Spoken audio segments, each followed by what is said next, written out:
اور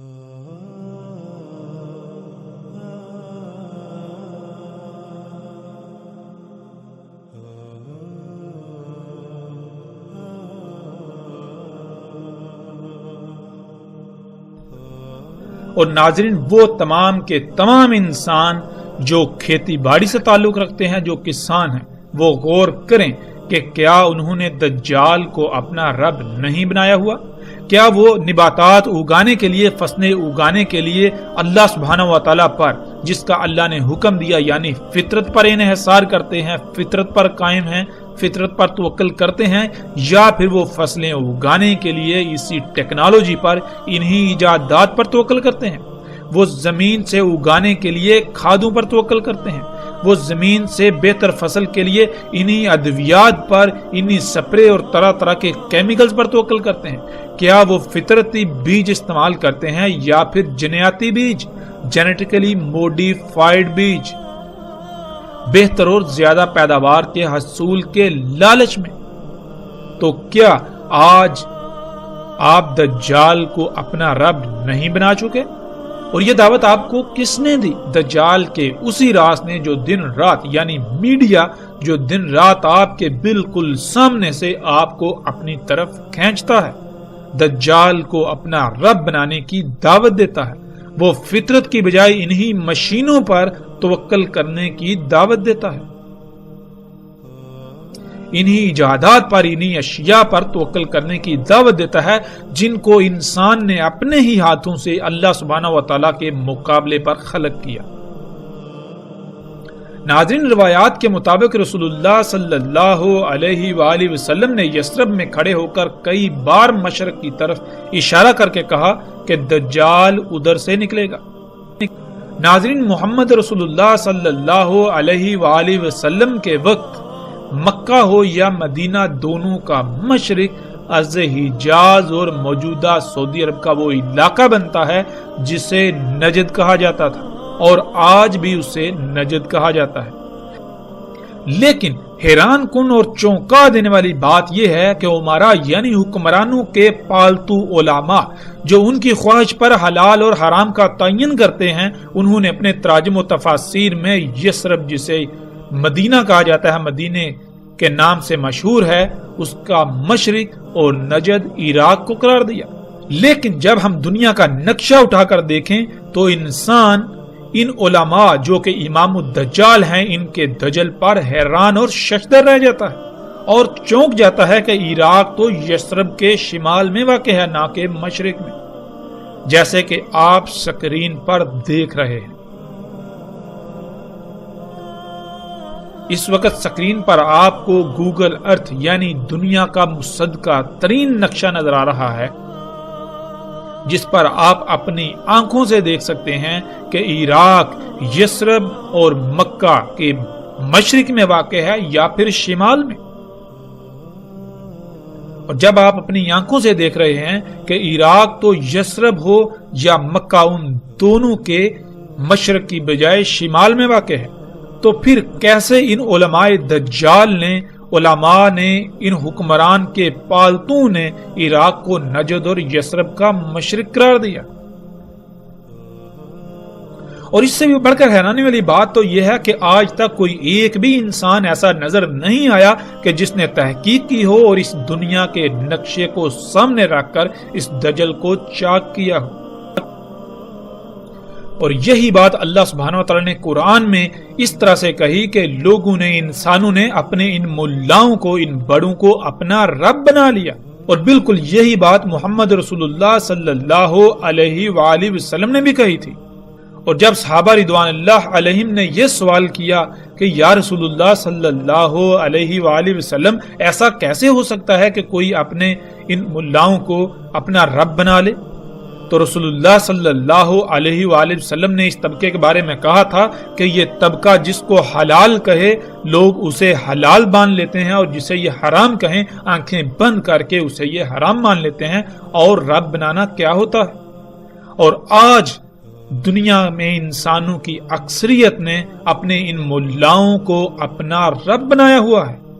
ہر لحاظ سے دینی معاملات میں، علم کے معاملات میں انہی پر انحصار اور انہی پر توکل کرتے ہیں۔ جس کو یہ حلال کہیں اس کو حلال جانتے ہیں، جس کو یہ حرام کہیں اس کو حرام جانتے ہیں۔ کوئی ایک بھی ایسا نظر نہیں آتا کہ جو غور و فکر کرے۔ اللہ سبحانہ و تعالیٰ نے قرآن میں بار بار غور و فکر کرنے کا حکم دیا۔ اللہ سبحانہ و تعالیٰ نے کہا ہم نے تمہیں آنکھیں، کان اور دل اس لیے دیے تاکہ تم ان سے غور و فکر کرو۔ جو تم ان آنکھوں سے ظاہر دیکھتے ہو، جو تم ان کانوں سے سنتے ہو، اس کے پیچھے کیا ہے، اس کے پیچھے جو بعد میں جو سامنے آئے گا اس کو پہلے جاننے کے لیے تاکہ تم آئندہ کا لاہ عمل طے کر لو، دل سے غور و فکر کرو۔ اور جو لوگ غور و فکر نہیں کرتے، آنکھوں کا، کانوں کا اور دل کا اس مقصد کے لیے استعمال نہیں کرتے، جن کی آنکھیں محض صرف دیکھنے کے لیے، کان صرف سننے کے لیے اور دل صرف خون کو پمپ کرنے کے لیے ہیں، گویا کہ وہ چوپائے ہیں۔ ان کو اللہ سبحانہ وتعالی نے قرآن کے ایک مقام پر چوپائے قرار دیا، دوسرے پر اندھے قرار دیا، تیسرے پر اموات قرار دیا اور چوتھے پر قبروں میں قرار دیا۔ یعنی جس مواد سے یہ وجود میں آئے، پہلے یہی میٹیریل، یہی مواد، یہی گوشت پوچھ پہلے اور چوپایوں کے وجود کا حصہ تھا، وہی مواد، وہی میٹیریل، وہی گوشت اب اس چارپائی کی صورت میں موجود ہے۔ ان میں اور اس میں کوئی فرق نہیں، اور اگر کوئی شے فرق کرتی ہے تو وہ یہی کہ غور و فکر کیا جائے۔ ناظرین، کچھ بھی ہو، جانور بھی دیکھ لیتے ہیں، جانور بھی سن لیتے ہیں، لیکن تب جب شے سامنے ہو۔ سامنے آنے سے پہلے جانور نہیں دیکھ سکتے، جانور نہیں سن سکتے، وہ سامنے آنے کے ہی محتاج ہیں۔ اور اگر انسان بھی تب ہی کسی شے کو دیکھے، تب ہی کسی شے کو سنے جب وہ سامنے آئے، تو ان میں اور انسانوں میں کیا فرق رہ جاتا ہے؟ انسان کو تو زمین پر لایا گیا تھا اس امتحان کے لیے کہ اس نے کہا تھا کہ میں زمین کا نظام چلا سکتا ہوں، میں دنیا کا نظام چلا سکتا ہوں۔ اللہ نے کہا تھا کہ نہیں، تو نہیں چلا سکتا، اگر تو نظام چلا سکتا ہے تو یہ لے، بطور امتحان چلا کر دکھا۔ اور اس زمین کا نظام چلانے کے لیے کیا فائدہ مند ہے، کیا نقصان دہ ہے، اس کو جاننے کے لیے غور و فکر کرنا ہی باقی مخلوقات سے امتیاز کرتا ہے۔ اور جب کوئی غور و فکر کرے گا ہی نہیں تو اس میں اور ان چوپایوں میں یا ان میں جو اموات ہیں کوئی فرق رہ جاتا ہے؟ ہرگز نہیں۔ لیکن سب سے حیران کن اور چونکا دینے والی لرزہ خیز بات یہ ہے کہ یہی ملا جن کو لوگ اپنے سروں پر بٹھائے ہوئے ہیں، یہ کہتے ہیں کہ تحقیق سے کام نہ لو، عقل سے نہیں بلکہ نقل سے کام لیا جائے۔ یعنی جو ہمارے آباء و اجداد نے ہمارے لیے لکھ کر چھوڑ دیا، صرف اور صرف اسی پر اکتفا کرو، اس سے آگے تم اپنی عقل نہیں دوڑا سکتے، تم غور و فکر نہیں کر سکتے۔ اگر تم غور و فکر کرو گے تو گمراہ ہو جاؤ گے، نئی نئی راہیں ایجاد کر بیٹھو گے۔ تو نعوذ باللہ، کیا اللہ سبحانہ و تعالیٰ نے جو قرآن میں یہ تمام کی تمام آیات بیان کی، ان کو نکال کر باہر پھینک دیا جائے؟ بنی اسرائیل کو اللہ سبحانہ و تعالیٰ نے کہا کہ ان کو سور اور بندر بنا دیا گیا، تو کیا وہ جسمانی ساخت ان کی تبدیل کر کے ان کو سور اور بندر بنایا گیا، یا پھر اللہ سبحانہ و تعالیٰ نے قرآن میں بالکل واضح کیا کہ ان پر اللہ سبحانہ و تعالیٰ نے کہا تھا کہ ہم نے تم پر حلال کیا طیبات کو، مگر انہوں نے طیبات کو چھوڑ کر خبائث کو اختیار کیا، جس سے ان کے اندر وہی خصوصیات پیدا ہوگی جو سور اور بندر میں ہوتی ہیں۔ سور کی گردن نہیں مڑتی، اور گردن کا پیچھے نہ مڑنا، اس کا مطلب یہ ہوتا ہے کہ پیچھے مڑ کر نہ دیکھ پانا، اور پیچھے مڑ کر نہ دیکھ پانا تدبر نہ ہونے کی علامت کہلاتا ہے کہ آپ نے جو پیچھے کیا آپ اس میں غور و فکر کریں اور آگے بڑھیں، تاکہ پیچھے آپ نے جو کیا اس میں جب آپ غور و فکر کریں گے، اگر اس میں کوئی کمی، کوئی کجی، کوئی کوتاہی تھی تو آئندہ آپ اس کو نہیں دہرائیں گے، آئندہ آپ اس سے سیکھتے ہوئے اس سے بچنے کی کوشش کریں گے۔ اسے کہتے ہیں تدبر، جو کہ سور میں نہیں ہوتا۔ اس کے علاوہ سور خبائث کا منبع ہوتا ہے۔ اور بندر جو کہ عقل کی بجائے نقل سے ہی کام لیتا ہے، جو بندر کے سامنے کیا جائے گا بندر وہی کرے گا۔ تو بالکل یہی خصوصیات بنی اسرائیل کے اندر آ گئی تھی، نہ تو ان میں تدبر تھا اور نہ ہی ان میں تحقیق اور غور و فکر کا مادہ موجود تھا۔ وہ جیتے جاگتے انسان تو تھے، لیکن ان کی حیثیت و اہمیت سور و بندر سے بڑھ کر نہیں تھی، اور بالکل آج یہی منظر موجودہ انسانوں میں جب غور و فکر کیا جائے تو نظر آتا ہے۔ ناظرین، ہم پلٹتے ہیں واپس اپنے موضوع کی جانب۔ ناظرین جیسے جیسے ہم آگے بڑھیں گے تو آگے رسول اللہ صلی اللہ علیہ وآلہ وسلم کے ایسے الفاظ بھی آئیں گے جن میں رسول اللہ صلی اللہ علیہ وسلم نے یہ کہا تھا. روایات کے مطابق رسول اللہ صلی اللہ علیہ وآلہ وسلم نے یثرب میں کھڑے ہو کر کئی بار مشرق کی طرف اشارہ کر کے کہا کہ دجال ادھر سے نکلے گا.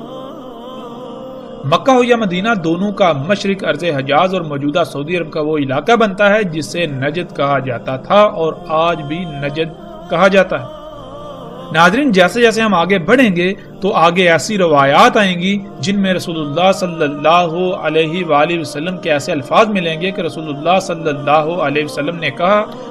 کہ دجال اس زمین سے نکلے گا جس میں اگانے کی صلاحیت رکھنے والے، زمین کو اگانے پر مجبور کرنے والے عناصر یعنی کھادیں اور کیمیکلز وغیرہ ڈالے جائیں گے. اس زمین سے جو نکلے گا یعنی جو نباتات نکلیں گی وہ دجال ہوگا. جو فصل ایسی زمین اگائے گی وہ فصل دجال ہوگی. یعنی کھاد اور کیمیکل سے اگائی جانے والی فصلوں کا ظاہری پہلو تو بہت زبردست اور دل لبا دینے والا ہوگا، لیکن اس کا دوسرا باطنی پہلو بیماریوں، خامیوں، نقائص سے بھرپور ہوگا. اور یہی تو دجال ہے. یعنی انسان ان فصلوں کو جو کہ بہت زیادہ تعداد میں بہت دل لبا دینے والی ہوں گی انہیں اپنے لیے مسیحا، اپنے لیے فائدہ مند سمجھیں گے، مگر حقیقت یہ ہوگی کہ ان فصلوں کو کھانے والے انسانوں میں طرح طرح کی بیماریاں اور طرح طرح کی مصیبتوں کا انہیں سامنا کرنا پڑے گا. انسان کے جسم میں اللہ سبحانہ وتعالیٰ کا قائم کردہ توازن بگڑ جائے گا. ظاہر ہے جب اللہ سبحانہ وتعالیٰ نے اس جسم کو خلق کیا تو اللہ سبحانہ وتعالیٰ ہی کو علم ہے کہ اس جسم میں تمام کے تمام مخلوقات کی ضروریات کیا ہیں، ان کی ضروریات کا معیار اور مقدار کیا ہے. تو جب تک ہم اللہ سبحانہ وتعالیٰ پر ہی توکل کریں گے تو تب تک ہمارے جسم کا توازن برقرار رہے گا. اور جب ہم اس پر توکل کریں گے جسے یہ علم ہی نہیں کہ اس جسم کو کیسے خلق کیا گیا، جس جسم کی پیچیدگیوں کے بارے میں علم ہی نہیں رکھتا، تو لا محالہ ہم اس جسم میں قائم توازن کو بگاڑ دیں گے جسے ہم بیماریوں کا نام دیتے ہیں. تو ناظرین آج حیران کن طور پر یثرب جسے مدینہ کہا جاتا ہے یا مکہ ان دونوں کا مشرق جس کی طرف محمد رسول اللہ صلی اللہ علیہ وآلہ وسلم نے اشارہ کر کے کہا تھا کہ ادھر سے دجال نکلے گا، تو ان دونوں کا مشرق اس وقت اور موجودہ نجد کا خطہ بنتا ہے جسے آپ سکرین پر دیکھ رہے ہیں. ناظرین مکہ و یثرب کے مشرق میں سعودی عرب کا 2000 کلومیٹر سے زائد لمبائی پر مشتمل لاکھوں مربع کلومیٹر صحرا سرسبز و شاداب باغات میں تبدیل ہو چکا ہے. آپ کو گول دائروں میں ہزاروں کھیت نظر آئیں گے اور ہر کھیت کا قطر اوسطاً 1 کلومیٹر ہے. یہ سب اسی ٹیکنالوجی سے ممکن ہوا اور اسی کو رسول اللہ صلی اللہ علیہ وآلہ وسلم نے دجال کہا. اور جیسے ہی ہم آگے بڑھیں گے تو ہمیں رسول اللہ صلی اللہ علیہ وآلہ وسلم کے یہ الفاظ بھی ملیں گے کہ دجال عرب کے جو صحرا ہیں انہیں سرسبز و شاداب باغات میں بدل دے گا. اور یہ سب کچھ آج آپ اپنی آنکھوں سے ہوتا ہوا دیکھ رہے ہیں. سعودی عرب میں یہ لاکھوں مربع کلومیٹر پر مشتمل رقبہ جس سے جو فصلیں حاصل کی جا رہی ہیں وہ سب کا سب دجال ہے. وہ تمام کی تمام فصلیں دجال ہیں. یعنی وہ ظاہراً تو بہت خوشنما ہیں لیکن ان فصلوں کو کھانے والے جاندار ہوں یا انسان یا وہ حشرات ہوں وہ سب کے سب طرح طرح کی بیماریوں کا شکار ہو رہے ہیں. ان مخلوقات کا ایک ظاہری پہلو تو خوشنما ہے لیکن ان کا جو باطنی پہلو ہے وہ ہر لحاظ سے عیب زدہ ہے. اور ناظرین وہ طبقہ جس طبقے کو رسول اللہ صلی اللہ علیہ وآلہ وسلم نے آسمانوں کے نیچے بدترین مخلوق قرار دیا، یہی علماء دجال جن کے دجل کی اصل حقیقت آپ تصاویر میں دیکھ رہے ہیں. آج تک شمال کو مشرق بنا کر پیش کیا جاتا رہا. رسول اللہ صلی اللہ علیہ وآلہ وسلم نے مکہ و یثرب کے مشرق والی زمین سے دجال کے نکلنے کا بتایا تو انہی علماء دجال نے حکمرانوں کے پالتوں نے اس کو عراق بنا دیا کہ مشرق میں عراق واقع ہے، حالانکہ مشرق میں سعودی عرب کا نجد ہے نہ کہ عراق. عراق تو سعودی عرب کے شمال میں واقع ہے، اور سکرین پر نظر آنے والی تصاویر میں آپ یہ سب اپنی آنکھوں سے دیکھ رہے ہیں۔ ناظرین، جس روایت پر ہم بات کر رہے تھے واپس پلٹتے ہیں اسی کی طرف، اس کے اگلے حصے کی طرف۔ اس کے اگلے حصے میں رسول اللہ صلی اللہ علیہ وآلہ وسلم نے کہا، اور زمین کو امر کرے گا پس وہ اگائے گی، پس ان پر طاقتور سپرے کرے گا، وہ فصلیں اور جانور وغیرہ جلدی بڑے ہو جائیں گے۔ نہیں تھا ان کے لیے کیا گیا اتنا جلدی بڑا ہونا، اور ضرورت سے زیادہ ان کے تھن دودھ سے بھر جائیں گے اور محدود وقت میں شکم بار ہو جائیں گے۔ ناظرین، رسول اللہ صلی اللہ علیہ وآلہ وسلم کے الفاظ کے عین مطابق آج ٹیکنالوجی زمین کو حکم دیتی ہے تو زمین اگاتی ہے، اور ان فصلوں پر طرح طرح کے کیمیکلز کی سپرے کی جاتی ہے، جس سے وہ فصلیں اپنے وقت سے بہت پہلے جلدی بڑی ہو جاتی ہیں، اور ان فصلوں اور ایسی خوراکوں اور ایسے اجزاء کو کھانے والے جانوروں کے تھن حد سے زیادہ دودھ سے بھر جاتے ہیں، اور انہی فصلوں کو کھا کر جانور موٹے تازے ہو جاتے ہیں۔ یہ سب کچھ آج ہم اپنی آنکھوں سے ہوتا ہوا دیکھ رہے ہیں۔ نہ صرف ہوتا ہوا دیکھ رہے ہیں بلکہ ہم خود بھی اسی ٹیکنالوجی کو اپنا رب بنائے ہوئے یہی سب کچھ کر رہے ہیں۔ ناظرین، غور و فکر کریں کہ کیا آج آپ بھی یہ سب کچھ نہیں کر رہے؟ اگر آپ یہ سب کچھ کر رہے ہیں تو پھر آپ دجال کو اپنا رب بنائے ہوئے ہیں، آپ دجال کے فتنے کا شکار ہیں۔ ناظرین، کھادوں سے، ان کیمیکل سے، ان سپرے سے جو فصلیں اگتی ہیں وہ دیکھنے میں بہت بھلی لگتی ہیں، لیکن یہ صرف ظاہراً اچھی ہیں، مگر ان کا باطن لا تعداد بیماریوں سے بھرا پڑا ہے۔ یہی تو دجل ہے کہ ہر کوئی انہیں دیکھ کر اپناتا ہے، حاصل کرتا ہے، دیکھنے میں یہ سب بہت اچھا لگتا ہے، لیکن جب یہی انسان اور جانور کھاتے ہیں تو وہ مفلوج ہو جاتے ہیں، ان کو طرح طرح کی بیماریاں لاحق ہو جاتی ہیں، بچے وقت سے پہلے بالغ ہو جاتے ہیں، انسانوں کی عمریں کم ہو جاتی ہیں، جسم کمزور ہو جاتے ہیں، طرح طرح کی بیماریوں کا شکار ہو جاتے ہیں۔ بالکل اسی طرح دودھ تو زیادہ حاصل کر لیا جاتا ہے، لیکن ان غیر فطری طریقوں سے دجال پر توکل کرنے سے حاصل شدہ ہر شے کا ظاہری پہلو تو بہت خوشنما ہوتا ہے، لیکن اس کا باطن محض زہر ہی ہوتا ہے۔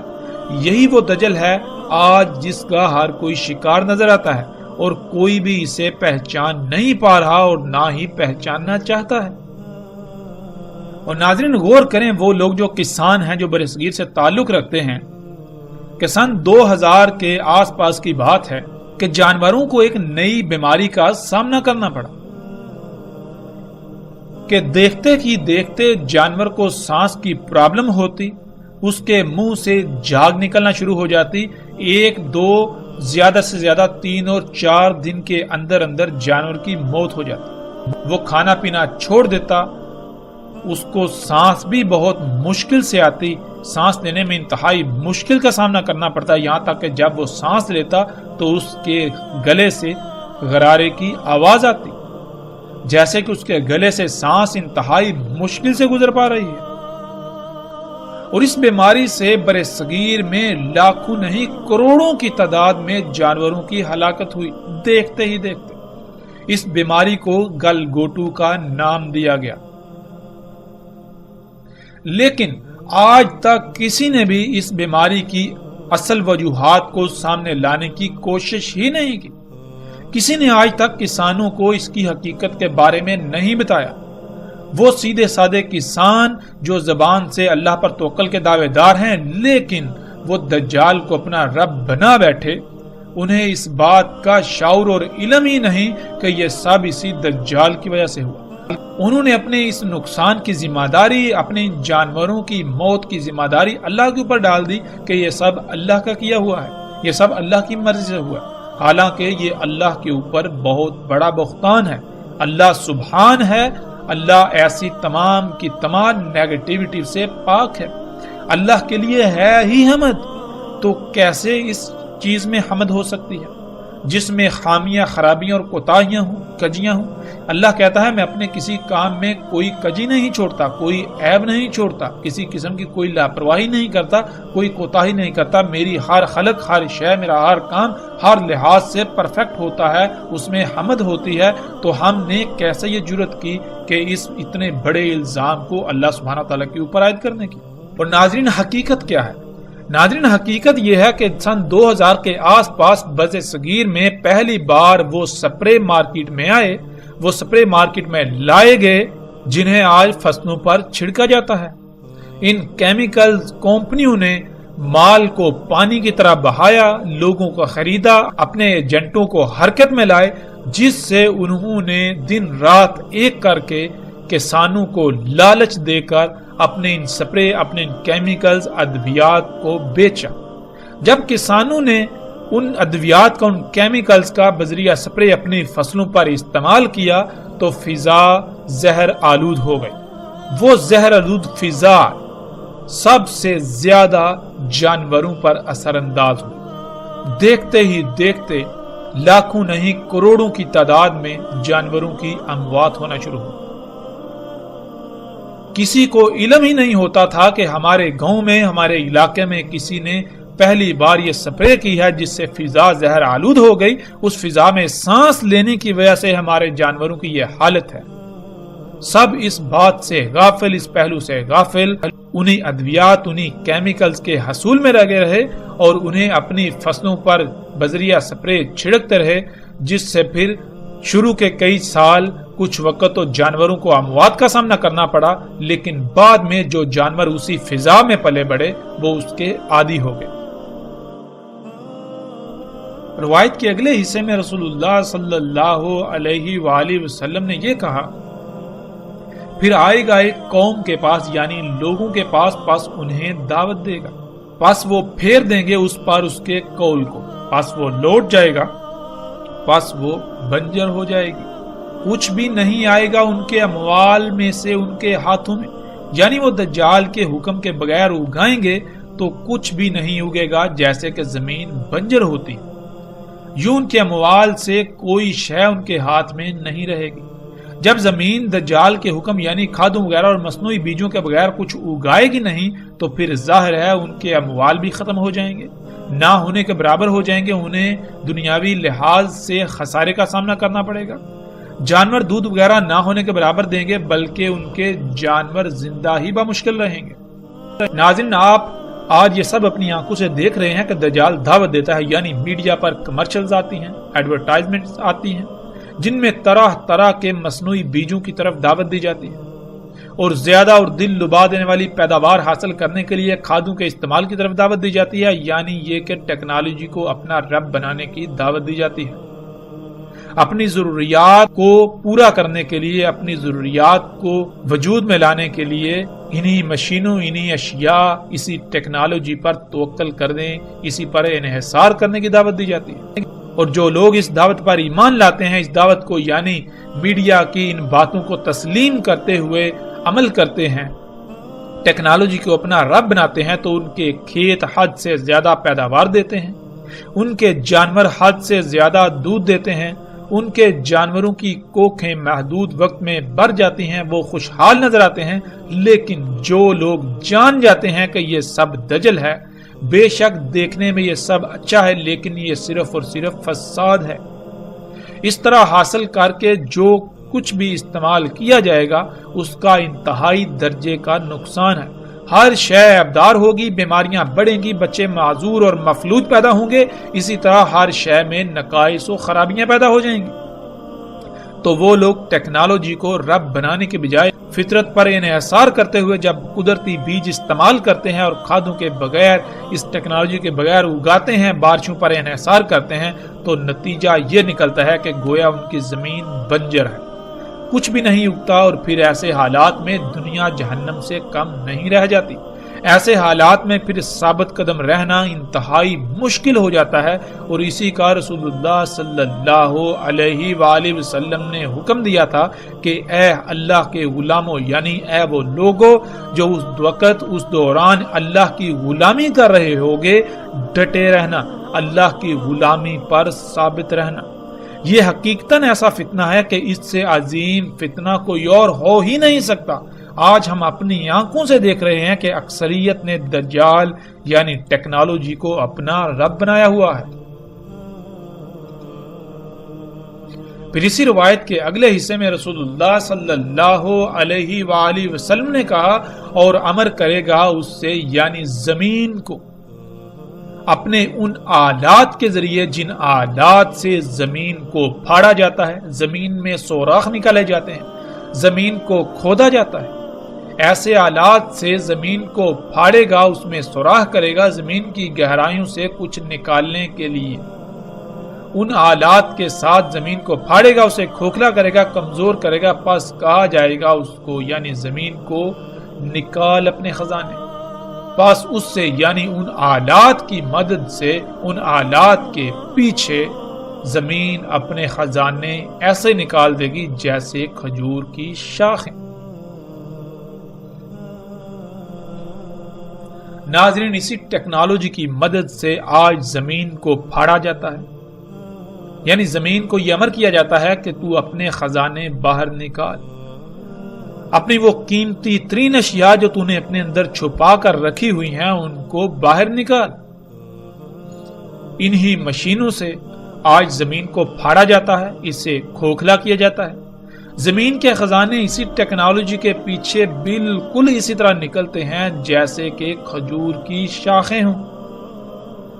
ناظرین، سب سے پہلے کھجور کی شاخوں کو دیکھیں اور اس کے بعد رسول اللہ صلی اللہ علیہ وآلہ وسلم کے الفاظ کو ذہن میں رکھتے ہوئے تصاویر کو دیکھیں تو آپ چونک جائیں گے کہ کیسے رسول اللہ صلی اللہ علیہ وآلہ وسلم نے ہر لحاظ سے اور ہر پہلو سے انتہائی باریک بینی سے دجال کے بارے میں آگاہ کر دیا، لیکن کوئی بھی نہیں جو سمجھنے کی کوشش کر رہا ہو۔ آپ سکرین پر نظر آنے والی یہ تصاویر دیکھ رہے ہیں کہ بالکل کھجور کی شاخوں کی طرح زمین کو پھاڑا جاتا ہے اور اس کے خزانے یعنی اس کی قیمتی ترین شے جسے آج خام تیل کہا جاتا ہے اس کو باہر نکالا جاتا ہے، اور اس سے پھر پوری دنیا کو انسانوں نے اپنے لیے جنت یعنی آسائشوں، سہولتوں اور آسانیوں سے بری ہوئی جگہ بنا دیا۔ لیکن یہ جنت حقیقت میں نہ صرف دنیا میں بھی جہنم ہے بلکہ آخرت میں بھی اس کا انجام جہنم ہے۔ دنیا میں کوئی بھی اس کو جہنم کہنے کو تیار ہی نہیں، اس کے باوجود کہ پوری دنیا کو ہر طرح کے سخت ترین حالات اور ہلاکتوں کا سامنا ہے، وہ سب اسی کی وجہ سے۔ زمین کے خزانے جنہیں کالا سونا یعنی بلیک گولڈ بھی کہا جاتا ہے، جن کے لیے آج پوری دنیا میں جنگ و جدل ہو رہا ہے اور شہروں کے شہر کھنڈرات میں بدل رہے ہیں، اور ان قریب انہی خزانوں کے حصول کی خاطر دنیا کو القاریہ یعنی آخری عالمی ایٹمی جنگ کا سامنا کرنا پڑے گا، جس سے ہونے والی تباہی کا اندازہ اس طرح لگایا جا سکتا ہے کہ اس میں پہاڑ بھی ریزہ ریزہ ہو جائیں گے، یعنی ایسے ہتھیاروں کا، ایسے بموں کا استعمال کیا جائے گا جو پہاڑوں کو روئی کی طرح اڑائیں گے۔ یہی خام تیل وہ دجال ہے جس سے دنیا میں جنت اور جہنم دونوں موجود ہیں۔ جو ٹیکنالوجی کو رب بنائیں گے تو دنیا ان کے لیے جنت، اور جو اسے رب نہیں بنائیں گے تو دنیا ان کے لیے جہنم بن جائے گی۔ اور کیا یہ سب آج اپنی آنکھوں سے ہوتا ہوا نہیں دیکھ رہے؟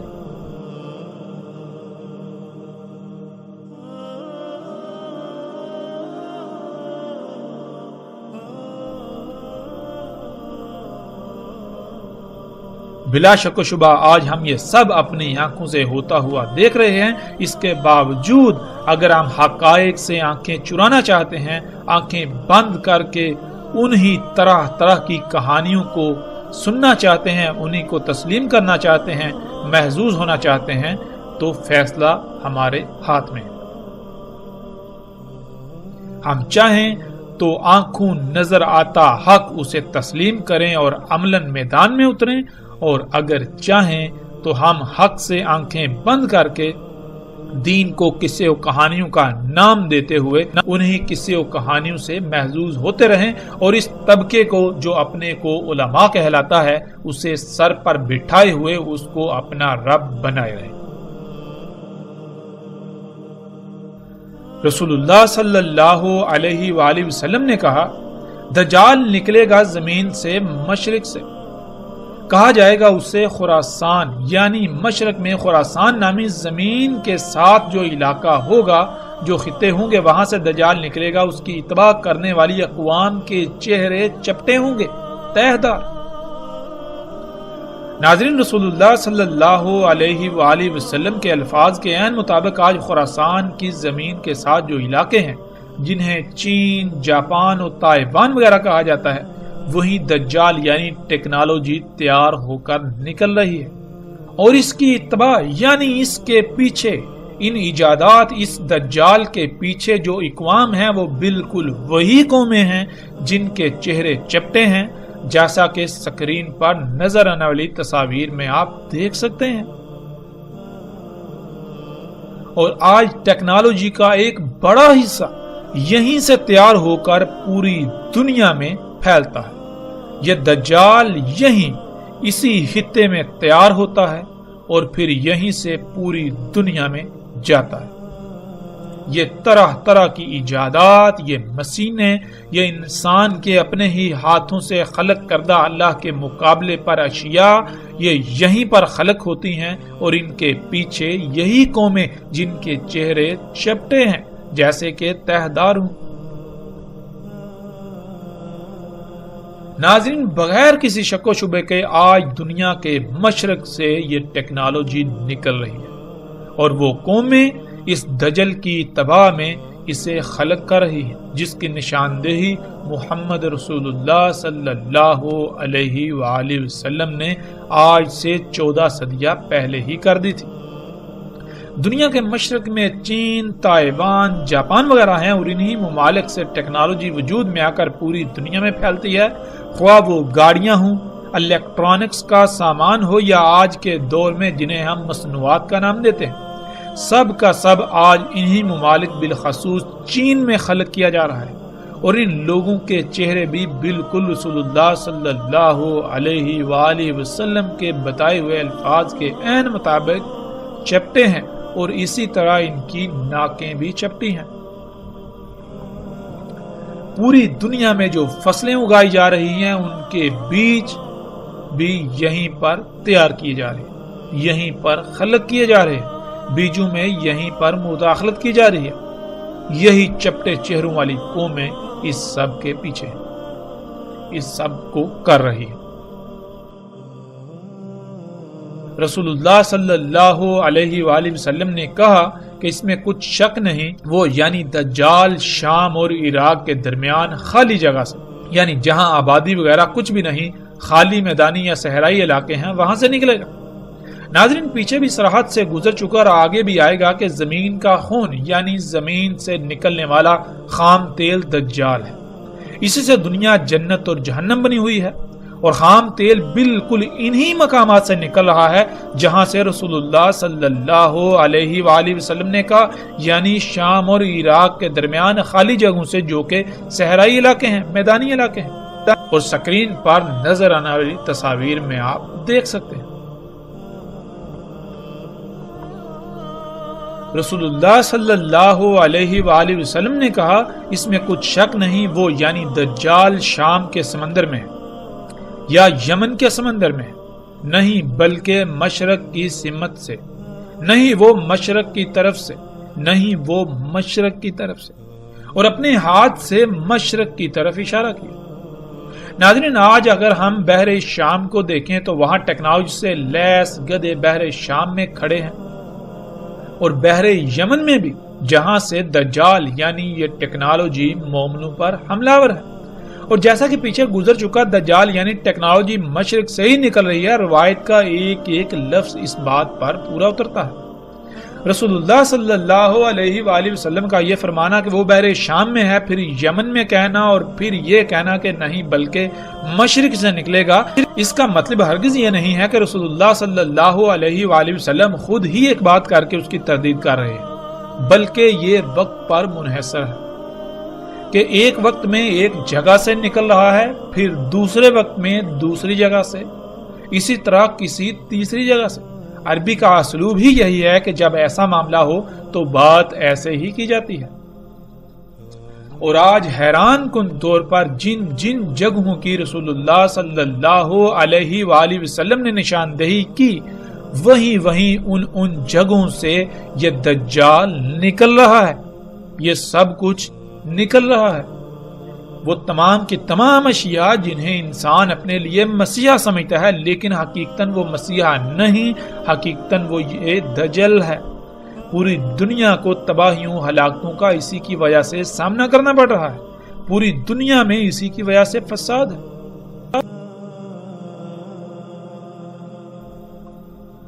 رسول اللہ صلی اللہ علیہ وآلہ وسلم نے کہا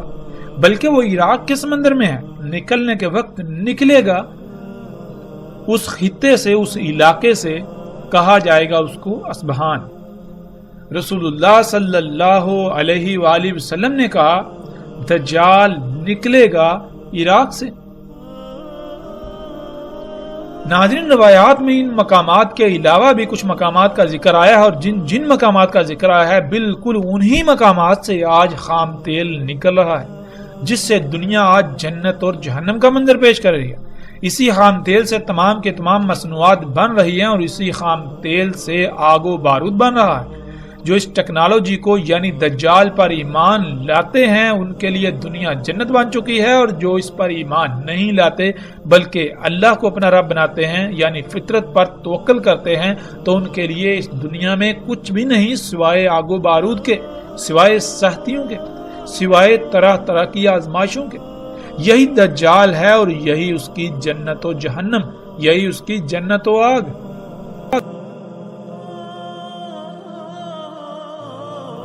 رسول اللہ صلی اللہ علیہ وآلہ وسلم نے کہا اس میں کچھ شک نہیں، ٹھیک کرے گا پیدائشی اندھے کو اور برس یعنی جزام کوڑ کے مریضوں کو، اور حیات دے گا موت کو، اور کہے گا انسانوں کو میں تمہارا رب ہوں،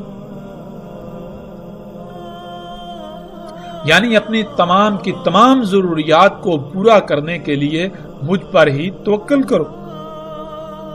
مجھ پر ہی انحصار کرو۔ پس جس نے کہا تو میرا رب ہے، یعنی جس نے اسے اپنا رب بنایا، جس نے اپنی ضروریات کو پورا کرنے کے لیے اس پر توکل کیا، پس تحقیق یعنی بلا شک و شبہ کوئی دو رائے نہیں کہ وہ فتنے میں پڑا۔ اور جس نے کہا کہ اللہ میرا رب ہے، یعنی جس نے اپنے آپ کو فطرت پر قائم کیا، جس نے اپنی ضروریات کو پورا کرنے کے لیے فطرت پر انحصار کیا یہاں تک کہ اس کی اسی پر موت ہوئی، پس تحقیق یعنی بلا شک و شبہ یہ بات طے شدہ ہے کہ وہ بچا لیا گیا دجال کے فتنے سے، اور نہ ہی اس کے بعد اس پر کوئی فتنہ ہوگا اور نہ عذاب۔ پس رہے گا زمین میں، یعنی دجال زمین میں رہے گا جتنا اس کا رہنا اللہ کے قانون میں ہے، اور زمین پر رہنا اس کا اللہ کے قانون میں کتنا ہے، جب تک کہ عیسیٰ ابن مریم علیہ السلام نہ آ جائے۔ پھر آئیں گے عیسیٰ ابن مریم علیہ السلام مغرب سے پہلے، یعنی امت محمد کے یوم کے بالکل آخر میں، سات کے بالکل قریب۔ تصدیق کریں گے محمد علیہ السلام کی ایک ایک بات کی انہی کی کہی ہوئی باتوں سے، یعنی محمد علیہ السلام نے اپنی موجودگی کے وقت جس سے بھی متنبع کیا، جو ہدایات و رہنمائی کی، جسے دجال کہا، جسے فتنہ کہا، لوگ ان سب باتوں کو بھول چکے ہوں گے اور الٹا ان ہدایات کے خلاف کر رہے ہوں گے۔ جس کو محمد علیہ السلام نے دجال کہا تھا، الٹا لوگ اسے مسیحا تسلیم کر چکے ہوں گے، اور انہیں اس بات کا شعور تک بھی نہیں ہوگا۔ دجال کو وہ اپنا رب بنا چکے ہوں گے، ہر وہ عمل کر رہے ہوں گے، ایسے ایسے اعمال انجام دے رہے ہوں گے جس سے محمد علیہ السلام نے روکا تھا۔ تو ایسی صورت میں واحد ایک ہی ایسی شخصیت ہوگی جو محمد علیہ السلام کی ایک ایک بات کی انہی کے کہے ہوئے الفاظ سے تصدیق کرے گی کہ جسے تم اپنے لیے مسیحا سمجھتے ہو اسے محمد علیہ السلام نے دجال کہا تھا۔ جن اعمال کو تم اصلاح والے اعمال سمجھ رہے ہو اس سب کو تو خود محمد رسول اللہ صلی اللہ علیہ وآلہ وسلم نے فساد کہا تھا، یعنی محمد علیہ السلام کی ایک ایک بات کی تصدیق کریں گے کہ کیا محمد علیہ السلام جنہوں نے اپنی بعثت سے لے کر ساتھ کے قائم ہونے تک چھوٹے سے چھوٹے واقعے یا فتنے کا ذکر کرنا نہیں چھوڑا، تو کیا محمد علیہ السلام آج ہونے والے اتنے بڑے بڑے غیر معمولی امور کے بارے میں آگاہ کرنا، ان کے بارے میں ذکر کرنا بھول گئے تھے یا انہوں نے بتایا ہی نہیں تھا؟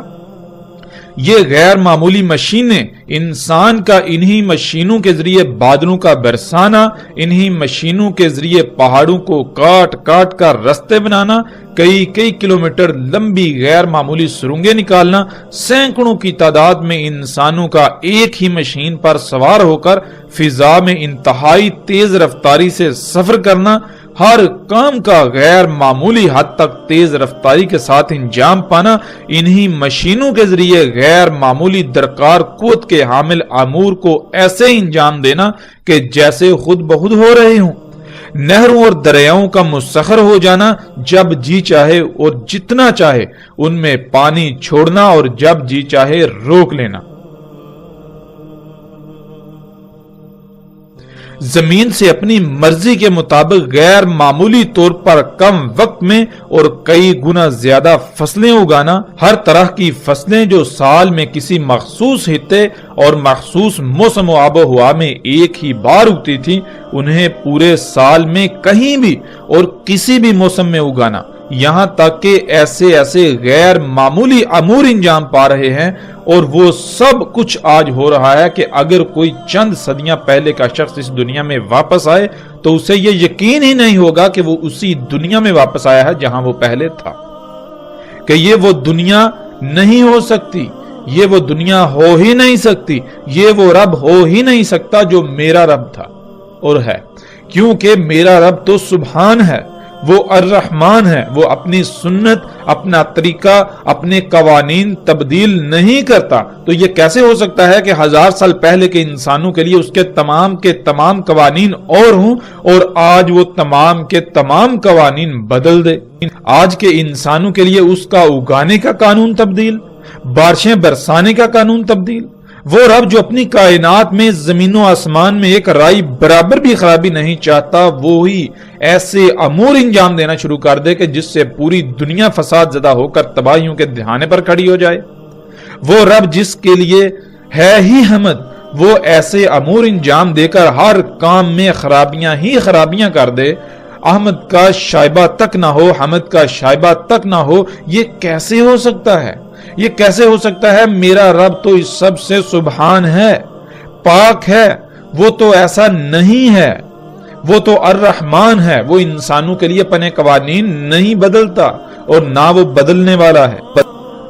ناظرین، تو سوچنے والی بات یہ ہے کہ اگر آج ان غیر معمولی امور کے بارے میں بات کی جائے تو بات کرتے کرتے بندہ تھک جائے، لیکن ان پر بات مکمل نہ ہو۔ اس غیر معمولی حد تک اور کثرت سے آج ایسے امور انجام پاتے ہوئے دیکھے جا رہے ہیں اور ہر کوئی انہی کا حصہ بنا ہوا ہے، تو یہ کیسے ممکن ہے کہ محمد علیہ السلام نے ان کا ذکر ہی نہ کیا ہو؟ وہ اللہ کے رسول محمد علیہ السلام جنہوں نے کسی چھوٹے سے چھوٹے فتنے کو بھی کھول کھول کر بیان کیا، ان کی بعثت سے لے کر ساتھ کے قیام تک جو کچھ بھی ہونا تھا سب کا سب کھول کھول کر بیان کر دیا، تو یہ کیسے ہو سکتا ہے کہ اسی اللہ کے رسول نے ان غیر معمولی اور اس وقت کے مطابق ناقابل تصور امور کے بارے میں ذکر نہ کیا ہو؟ محمد علیہ السلام پر ایمان لانے کے تو بہت بڑے بڑے دعوے کیے جاتے ہیں، لیکن کیا اپنے اعمال سے انہی کی ہر بات کا کفر نہیں کیا جا رہا؟ ایک طرف تو اس بات کا اقرار کیا جاتا ہے کہ محمد علیہ السلام نے اپنی بعثت سے لے کر قیامت الساعہ تک رونما ہونے والے چھوٹے سے چھوٹے فتنے کا بھی ذکر کرنا نہیں چھوڑا اور دوسری طرف یہ تسلیم کرنے کو تیار ہی نہیں کہ آج اتنے بڑے بڑے غیر معمولی امور کے بارے میں کچھ بتایا ہو۔ محمد علیہ السلام نے سب کچھ بتایا، لیکن لوگ وہی کریں گے جو پہلی قوموں نے کیا، اور وہی ہوا۔ تو ایسی صورت میں محمد علیہ السلام نے کہا تھا کہ واحد ایک ہی شخصیت ہوگی جو میری ایک ایک بات کی میرے ہی کہے ہوئے الفاظ سے تصدیق کرے گی، اور وہ عیسیٰ ابن مریم علیہ السلام ہوں گے۔ تصدیق کریں گے محمد علیہ السلام کے ساتھ اور ان کی ملت پر ہوں گے، پس قتل کریں گے دجال کو، پھر اس میں کچھ شک نہیں، جو ہے وہ 7 کا قیام ہوگا۔